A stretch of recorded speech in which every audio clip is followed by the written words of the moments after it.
நம்முடைய அண்டை நாடான நேபாளத்தில் பற்றி எரிகிறது. ராஜபக்சேக்கு எதிராக ஸ்ரீலங்காவில் எரிந்தது. என்ன விஷயம் அப்படின்ட்டு பார்ப்போம். ஜென் இசட் போராட்டம் என்ற பெயரில் தான் நேபாளத்தில் ஒரு புரட்சி நடக்கிறது. ஜென் இசட் என்னன்னா, இளைஞர்கள் சமூக வலைத்தளத்தில் அவர்களுக்கு தடை செய்யப்பட்டதால் ரோட்டுக்கு வந்து போராடினார்கள். இந்த போராட்டத்தில் 19 20 பேர் செய்திகள் தெரிந்தது. ஜெனரேஷன் இசட் போராட்டக்காரர்கள் அதுக்கு பேர். அந்த நாட்டு அரசியல் தலைவர்களோடு எதிராக இந்த போராட்டத்தை முன்னெடுத்தார்கள். இன்னைக்கு இருக்கக்கூடிய இளைஞர்கள் என்ன சிந்திக்கிறாங்கன்னா, தங்கள் உரிமைக்காக போராடுகிறார்கள் என்பதை இந்த போராட்டங்கள் காட்டுவதாகவும், ஆட்சியாளர்கள் இதிலிருந்து நிறைய கற்றுக்கொள்ள வேண்டும் என 10 முக்கிய பாடங்கள் சொல்லுகிறது. டிஜிட்டல் உரிமைகளை முடக்கக்கூடாது என்பதுதான் இன்னைக்குள்ள போராட்டம். அதாவது நான் உங்களுக்கு சொல்கிறேன், ஃபேஸ்புக், இன்டர்நெட் எல்லாம் வரக்கூடிய ஃபேஸ்புக், அதே போன்று வாட்ஸ்அப் தளங்கள், இதையெல்லாம் முடக்கியிருக்கிறாங்க. எக்ஸ் தளங்கள். இது நேபாளத்தில் இளம் தலைமுறையினரின் இணையத்தை தாங்கள் குரலாக கருதுகிறார்கள். சமூக ஊடகங்களை தடுப்பது அவங்கள ரொம்ப கோபப்படுத்திட்டு எப்படி தடை செய்யலாம்? இளைஞர்கள் நாங்கள் பயன்படுத்துகிற இந்த ஃபேஸ்புக்கு, ட்விட்டரு, எக்ஸ் தளம், அது மட்டும் இல்லாமல் வாட்ஸ்அப்பு, இன்னும் என்னெல்லாம் இருக்கோ அதுக்கு நேபாள் தடை போட்ட பிறகு தான் ஜென்செட் தலைமுறையினர் அப்படின்ட்டு அரசியல் கட்சி வழிநடத்த காத்திருப்பதில்லை. அவர்கள் ஆன்லைனில் தங்களை ஒழுங்கமைத்து ஆயிரக்கணக்கானவர்கள் ஆன்லைனில் சொல்லி போராட்டத்தை வெளியே வந்து தலைவர்கள் தேவையில்லை, தலைவர்கள் இல்லாமல் நாங்கள் ஒன்று கூட முடியும் என்று ஒரு பெரும் செய்தியை வந்து அது வன்முறையாக மாறி இந்த வன்முறை நிலைமையை மோசமாக்கி இது ஊரடங்கு, இராணுவ வீரர்கள், அதிகார துஷ்பிரயோகம் என்று இளைஞர்கள் போராட்டங்கள் நிறுத்த முடியாத அளவிற்கு மாறி இது இயக்கத்தை பலப்படுத்தி உணர்வுபூர்வமாக மாறியதால் இளைஞர்கள் பலரும் வீதிக்கு வர வைத்தது. பெரிய தகராறாயிட்டுங்க. 20 பேர் இறந்துட்டான்னா பாருங்களேன் எந்த அளவிற்கு பெரிய தகராறாக இருக்குண்டு. இந்த இளைஞர்கள் போராட்டங்களை நாம் முறியடிப்பது கஷ்டம்தாங்க. போராட்டங்கள் வெறும் சமூக ஊடகங்கள் பற்றியது மட்டுமல்ல. இந்த இன்டர்நெட்டில் இதை தடை செய்தது மட்டும் இல்லைங்க. நேபாளில் நடந்திருக்கக்கூடிய ஊழல், நேபாளில் நடக்கும் வேலை வாய்ப்பு இல்லாமை, நேபாளில் நடக்கும் நியாயமற்ற வாய்ப்புகள் குறித்த ஆழ்ந்த விரக்தியில் இருந்த இளைஞர்கள் தான் இது போன்ற போராட்டங்களை அங்கே தொடங்கியிருக்கிறாங்க. டிஜிட்டல் உலகில் இளைஞர்கள் இப்போ ரொம்ப வேகமாக செயல்படுகிறார்கள். இளம் வயதினர் செயலிகள், ஆப்பு, கருவிகளை எவ்வாறு பயன்படுத்துவதெல்லாம் அவங்களுக்கு ரொம்ப நல்லா தெரியும். பல தளங்களை அவர்கள் தடை செய்தாலும் அவர்கள் தொடர்பு கொள்ளவும் தங்கள் செய்தியை பரப்புவதற்கும் மற்ற வழிகளை கண்டுபிடிப்பார்கள். இதனால் அவர்களை முடக்கவே முடியாது. சின்ன பிரச்சனைகள் பெரிய கோரிக்கைகளாக மாறலாம். நேபாளத்தில் சமூக ஊடகத்தில் எதிராக வெடித்த போராட்டங்களை தொடர்ந்து முன்னாள் துணை பிரதமராக இருந்த ரபி லமிச்சோனோ சிறைச்சாலையிலிருந்து விடுவிக்கப்பட்டார். இதைத் தொடர்ந்து நேபாள பிரதமர் இருக்கக்கூடிய KP சர்மா ஓலி தனது பதவியை ராஜினாமா செய்தார். சிறிய பிரச்சனைக்கு எதிராக தொடங்கும் போராட்டம் பெரிய பிரளயமாக நேபாளில் மாறி இருக்கிறது. நீண்ட காலமாக ஊழல், ஆட்சி முறை, மக்களை ஏமாற்றக்கூடிய பல காலகட்டத்தில் அது வெடித்து இப்பொழுது நேபாளத்தில் எல்லை மீறி போய்விட்டது. இளைஞர்களை புறக்கணிக்கிறது ஆபத்துங்க. ஜெட் தலைமையினர் பெரியவர்கள், சத்தமாக பேசக்கூடியவர்கள் மற்றும் ஒருவருக்கொருவர் இணைக்கப்பட்டவர்கள், ஆட்சியாளர்கள் அவர்களுடைய குரல்களை புறக்கணித்ததால் இன்னைக்கு ரொம்ப ஒரு ஆபத்து ஏற்பட்டிருக்கிறது. ஒடுக்குமுறையை விட உரையாடல் சிறந்தது. நல்லா அந்த தத்துவத்தை பாருங்க. ஒடுக்குமுறையை விட உரையாடல் சிறந்தது. சுடுவதையும் கைது செய்வதையும் விட அரசாங்கங்கள் பேசவும் கேட்க வேண்டும். வன்முறையும் வெறுப்பையும் அவநம்பிக்கையும் மட்டுமே உருவாக்குகிறது. இந்த தத்துவத்தை பாருங்க, பேசுங்க. இது உலகத்திற்கெல்லாம் ஒரு முக்கியமான செய்தி. இந்தியா போன்ற நாடுகளுக்கும் இது முக்கியமான செய்தி தாங்க. உண்மையிலேயே எந்த ஒரு போராட்டத்தையும் கட்டுப்படுத்தி விட வேண்டும் நாம் நினைக்கக்கூடாது. கவனமாக கையாள வேண்டும். இலங்கையில் இனி எந்த காலத்திலும் ராஜபக்ச வர முடியாது. நேபாளத்திலும் அதே சூழல்.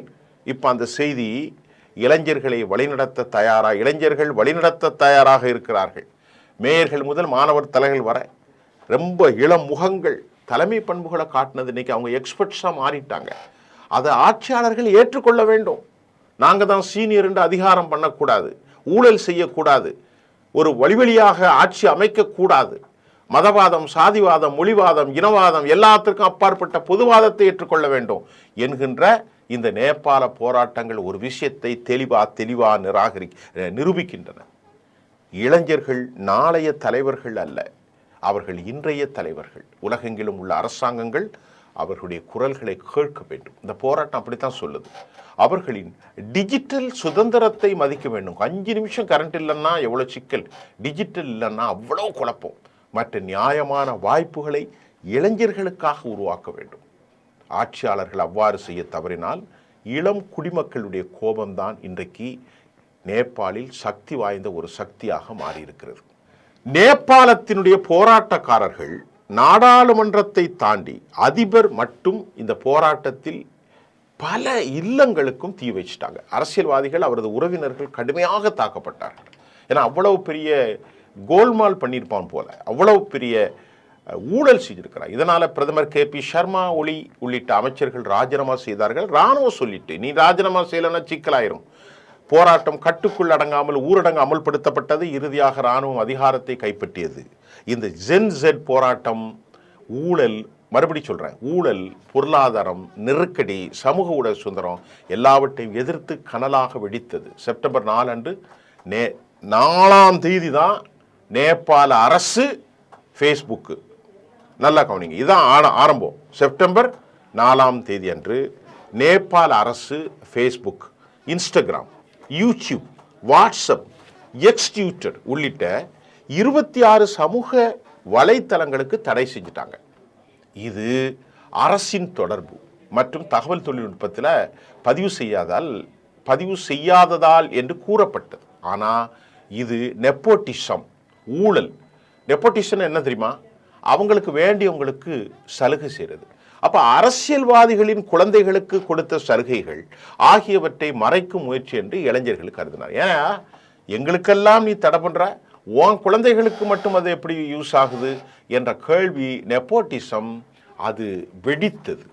ஊழல் அந்த நாட்டில் நான் சொன்ன மாதிரி இணையதளத்தின் பாவனைகள், அரசியல்வாதிகளுடைய அதிகாரம், வேலைவாய்ப்பு, இளைஞர்களுக்காக முடக்குதல், நெப்போட்டிசம், அமைச்சர்களும் அவரது குடும்பமும் எல்லையற்ற சுதந்திரத்தை அனுபவிப்பதன் விளைவாக இப்பொழுது இது இணைய வடிவத்தில் வெடித்தது. நேபாளத்தில் மொத்த மக்கள் தொகை 3 கோடி பேர். இந்த 3 கோடி பேரில் 90% மக்கள், 2,70,00,000 பேர் இன்டர்நெட்டை பயன்படுத்துகிறாங்க. அந்த இன்டர்நெட்டின் மூலம் சமூக ஊடகங்கள், செய்தி, அப்புறம் வணிகம், வியாபாரம், அப்போ என்டர்டைன்மெண்ட், அதெல்லாம் அங்கே வருது. டிக்டாக் போன்ற தளங்களும் அரசியல்வாதிகளும் நெப்போ கிட்ஸ், பணக்கார குழந்தைகள்லாம் வீடியோக்களில் வைரலாகி கோபத்தை தோண்டியது.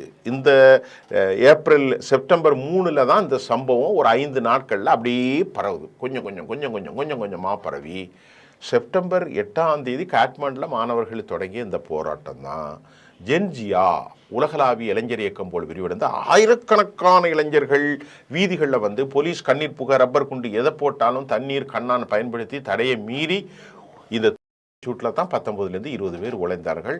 சில ஊடகங்கள் அதை 22 பேர் இறந்து போனதாக சொல்லாது. 100க்கும் மேற்பட்டோர் காயமடைந்தார்கள். போராட்டக்காரர்கள் கற்களை வீசினார்கள். இது செப்டம்பர் 9ஆம் தேதி, நேற்று முன்தினம் அன்று இது ரொம்ப வன்முறையாக மாறி நாடாளுமன்றம் எங்கெல்லாம் அவங்க அடிக்கிறாங்க பாருங்க, நாடாளுமன்றத்தை தாக்குறாங்க, உச்சநீதிமன்றம், சிங்கா துர்பார், அரசு அலுவலகங்கள், அரசியல்வாதிகளின் வீடுகள் தீக்கு தாண்டப்பட்டன. அமைச்சர் ஒருத்தர் பேர், அவருடைய பேர் விஷ்ணு பிரசாத் பவுட்டேல். அவர் தப்பி ஓடுறாருங்க, ரோட்டில் பிடிச்சி இழுத்து போட்டு அடிக்கிறாங்க. போராட்டம் காட்மாண்டுலாம் பரவிட்டு வன்முறைக்கு பொறுப்பேற்ற உள்துறை அமைச்சர் ரமேஷ் லெக்காக், விவசாயம், தண்ணீர், சுகாதார அமைச்சர்கள் எல்லாரும் ராஜினாமா பண்ணிட்டாங்க.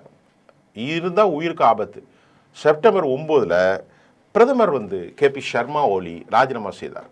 அதிபர் ராம்சந்திர பவுட்டேலும் இந்த ராஜினாமாவை ஏற்றுக்கொண்டார். சமூக ஊடகங்கள் தடை திருப்பி பெறப்பட்டது. வாட்ஸ்அப்பெல்லாம் பயன்படுத்து, ஃபேஸ்புக்கை பயன்படுத்து, யூடியூப்பை பயன்படுத்து, எக்ஸ் தளத்தை பயன்படுத்து, எல்லா ஆப்பையும் பயன்படுத்தலான்னு மறுபடியும் அறிவிச்சிட்டாங்க. ஏன்னா இன்னைக்கு இவ்வளோ பெரிய வன்முறையாகி பார்லிமெண்ட்டை எரிக்கக்கூடிய அளவுக்கும், அமைச்சர்கள் பிடித்து ரோட்டில் அடிக்கக்கூடிய அளவிற்கும் நிலைமை போனதுனால எல்லை மீறியிட்டது. போராட்டம் தொடர்வதால் காட்மண்டுவிலும் மற்றும் பிற நகரங்களிலும் ஊரடங்கு உத்தரவு அமல்படுத்தப்பட்டது. ஸ்கூல், கல்லூரிகள், காலேஜஸ் மூடப்பட்டன. போக்குவரத்து முடங்கியது. வங்கிகள், கடைகள் எல்லாம் விமான நிலையம் வரைக்கும் ஷட் டவுன். யுஎன், ஐரோப்பிய யூனியன், அமெரிக்கா போன்ற அதிகப்படியான வலிமை பயன்பாட்டை கண்டிக்கிறோம் என்றும் அவர்கள் கூறினார்கள். இதில் 2 முக்கிய நிறைவு செய்திருக்கு. நீங்கள் வெளிப்படையாக செப்டம்பர் 3 அவங்க ஷட் டவுன் பண்ணதான் நல்லா கவனிங்க. ஆனாலும் இந்த போராட்டம் ஊழலுக்கு எதிரான போராட்டம், நெப்போட்டிசத்துக்கு எதிரான போராட்டம், அமைச்சர்களுடைய ஆடம்பரத்துக்கு எதிரான போராட்டம், சமூக வலைத்தளங்கள் பயன்படுத்துவதற்கு எதிரான போராட்டம், வேலை இழப்புக்கு எதிரான போராட்டம், வெளிநாடுகளுடைய தாக்கத்திற்கு எதிராக போராட்டம். நல்லா புரிஞ்சுக்கிட்டா, இது ஏதோ வாட்ஸ்அப்பை முடக்கிட்டாங்கன்னுலாம் இல்லை, இவ்வளவு விஷயங்களும் இருக்குது. இது எல்லா நாடுகளிலும் ஏற்படும். இதுக்கு இடையில் அரசியல் குழப்பத்தை, இராணுவ அதிகாரத்தை கைப்பற்றியது. இராணுவம் இப்போ ஏன்னா எல்லாரும் தான் ஓடுறாங்க, அப்போ ஆட்சியில் இராணுவம் தானே வரும். செப்டம்பர் 9 இரவு நைட்டில் இராணுவ தளபதி ஜென் அசோக்ராஜ் ஷிக்டெல் நாட்டு மக்களுக்கு ஒரு உரையாற்றுறார். என்ன உரையில்? போராட்டங்களை ரொம்ப கைவிடுங்க, சுமூகமான தீர்வுக்கு முன்வாருங்கள், கடினமான சூழலெல்லாம் கைவிட்டு நமது நாட்டுடைய ஹிஸ்ட்ரி, நம்ம நாட்டுடைய ஃபண்டமெண்டல் பாரம்பரியம், அரசு மற்றும் பொது சொத்துக்களை பாதுகாக்கணும், பொதுமக்கள், தூதரக அதிகாரிகள் பாதுகாப்பு உறுதி செய்யுங்க. சிலர் சூழலை பயன்படுத்தி தேசம் விளைவிக்கிறார்கள், அவர்களெல்லாம் நாட்டுக்கு எதிரானவர்கள் என்று அவர் கூறினார். இராணுவம் காட்மண்டில் படைகளை முகாமிட்டது. போராட்டக்காரர்கள் அமைதி காக்க வேணும், பேச்சுவார்த்தை நம்ம நடத்தலாம் என்று இராணுவம் சொல்லிட்டாங்க. அப்புறம் இராணுவம் வெளியிட்டிருக்கக்கூடிய ஒரு அறிக்கையில் போராட்டத்தில் கைப்பற்றப்பட்ட ஆயுதங்கள், வெடிமருந்துகள் மாணவர்கள் உடனடியாக ஒப்படைச்சிடணும், அது நீங்கள் வைக்கக்கூடாது, அருகில் உள்ள பாதுகாப்பு அமைப்புகள் அல்லது அதிகாரிகள்கிட்ட கொடுக்கலாம். சட்டவிரோதமாக நீங்கள் என்னெல்லாம் பயன்படுத்தினீர்களோ அதனை பற்றி பொதுமக்கள் தகவல் கொடுக்கலாம், தயவுசெய்து ஆயுதங்களை ஒப்படைங்கன்னு அறிவுறுத்திட்டாங்க. மீறினால் சட்டப்படி நடவடிக்கை எடுக்கப்படும். இந்த போராட்டம் நேபாளத்தின் நீண்டகால பிரச்சனையை வெளிப்படுத்தியது. அதுதான் இப்போ முக்கியமான கண்டன் என்னன்னா, இளைஞர்களுடைய வேலையின்மை 20% மேல். Point number 1. ஜிடிபி 30% ரெமிட்டன்ஸ் சார்ந்தது. ஊழல், நெப்போட்டிசம், அரசியல்வாதிகளுடைய குழந்தைகள். இது ஐநாவுடைய உரிமை அலுவலகம் கொலைகளை விசாரிக்க வேண்டும், அமைதியான வழிகளை பயன்படுத்துங்கள்னு அவங்க சொன்னாலும் இவங்க வைக்கிற காரணம் நான் சொன்ன மாதிரி இளைஞர்களுடைய வேலை வாய்ப்பு 20% இல்லாமல் இருக்கிறது. அதே மாதிரி நாட்டினுடைய ஜிடிபி மிக குறைந்திருக்கிறது. நெப்போட்டிசம் என்று சொல்லக்கூடிய அமைச்சர்களுடைய குழந்தைகள் அவர்கள் தான் அனுபவிக்கிறார்கள். இதெல்லாம் தான் இந்த சோசியல் மீடியாங்கிற மாதிரி ஒரு பெரும் வெடிப்பை ஏற்படுத்தியிருக்கிறது. அமெரிக்கா, ஐரோப்பா, இந்தியா போன்ற இந்தியர்கள் காத்திருக்க வீடுகளில் இருங்கள் என்று அறிவுறுத்தின. இந்த போராட்டத்தின் மூலம் தென்கிழக்கு ஆசியாவில் இளைஞர் இயக்கத்தினுடைய வலிமைகள் என்ன என்பதையும் இராணுவம் புதிய அரசு அமைக்க பேச்சுவார்த்தை நடத்தும் என்று எதிர்பார்க்கப்படுகிறது. பங்களாதேசத்தில் நடந்தது பார்த்தோம்ல, ஹாலித் ஜியாவா அந்த அம்மா இந்தியாவுக்கு வந்திருக்காங்க. ஸ்ரீலங்காவில் நடந்ததை பார்த்தல, இன்னைக்கு நேபாள் நடந்த பார்க்குறோம்ல. இப்போ நேபாளம் இப்போ அரசியல் குழப்பத்தினுடைய உச்சத்தில் இருக்கிறது. சமூக வலைத்தளங்களுக்கு அரசு விதித்த தண்டனை தான் இந்த ஜென் போராட்டம் தான் அப்படின்னு சொன்னாலும் இதனுடைய இறப்பு 20 பேர் இறந்தது. நேபாளத்தினுடைய நாடாளுமன்றம், அதிபர்கள் எல்லாரும், அரசியல்வாதிகள் எல்லாரும் தாக்கப்பட்டது, தீ வைக்கப்பட்டது, ஓடி ஒளிந்தது. இது ஒரு பெரும் தாக்கத்தை ஏற்படுத்தி இருக்கிறது. இதன் மூலமாக என்ன சொல்ல போகிறோம் அப்படின்னு பார்த்தா, எஞ்சிய நாடுகள் அடக்குமுறை ஆகக்கூடாது. Point number 1. எஞ்சிய நாடுகள் சமமாக நடத்த வேண்டும். எஞ்சிய நாடுகள் ஊழல்வாதிகளை அரசியல் தலைவர்கள் அப்புறப்படுத்தணும். வாக்கில் ஜெயிக்கிறங்கிறதுக்காக படுகொலை அரசியல்களை, ஊழல்வாதிகளை தங்களோடு இணைத்து கொள்ளக்கூடாது என்பதை, அப்படி நடத்தால் ஒரு ரிவால்ட், கிளர்ச்சி உருவாகும். அப்படி ஒரு கிளர்ச்சி உருவானா கடைசியில் யாருமே ஒன்றும் செய்ய முடியாது அப்படிங்கிறதான் செய்தி. இப்போ நான் உங்களுக்கு சர்வதேச செய்திகள் பலதை கொடுக்குற போது இந்த போராட்டம் ஏன் உருவாச்சு, என்ன வடிவத்தில் உருவாச்சு, இப்போ என்ன நிலையில் இருக்குது அப்படிங்கிறத நீங்கள் புரிஞ்சுக்கிடுவீங்க. இதுதான் நேபாளில் தற்போது செயல். மீண்டும் பல புதிய செய்திகளோடு உங்களை சந்திக்கின்றேன். நன்றி.